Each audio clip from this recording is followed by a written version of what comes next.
Olá, essa é a quinta aula sobre a classificação periódica dos elementos. E aqui nós vamos trazer os principais aspectos históricos do desenvolvimento da tabela periódica, que se deu no século XIX, principalmente em função da quantidade de elementos químicos que foram produzidos à época. Em 1829, o químico alemão Dobereiner elaborou tríades, onde o segundo elemento apresentava uma massa atômica que correspondia à média aritmética entre o primeiro e o terceiro.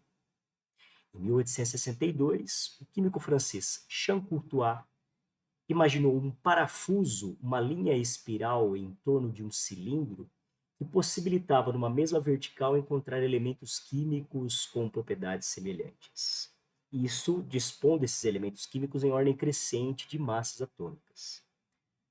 Também pensando nessa possibilidade de ordem crescente de massas atômicas, em 1864, o químico inglês Newlands, que também era músico, elaborou sequências de 7 elementos químicos, onde o oitavo elemento químico apresentava propriedades semelhantes ao primeiro, e que ficou conhecido como Lei das Oitavas de Newlands.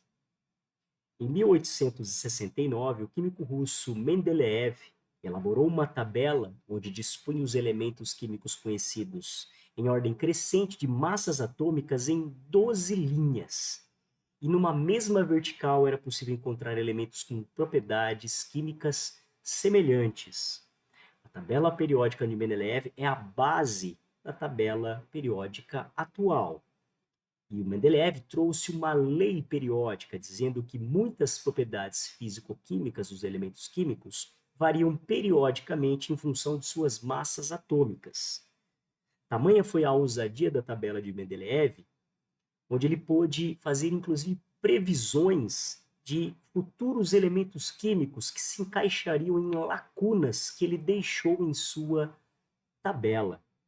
Essas lacunas foram posteriormente preenchidas por novos elementos químicos descobertos.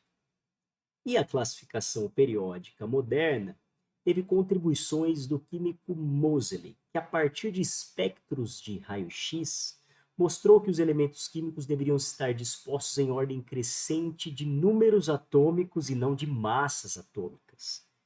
Moseley fez uma pequena alteração na lei periódica de Mendeleev, onde muitas propriedades físico-químicas dos elementos variam periodicamente em função dos seus respectivos números atômicos.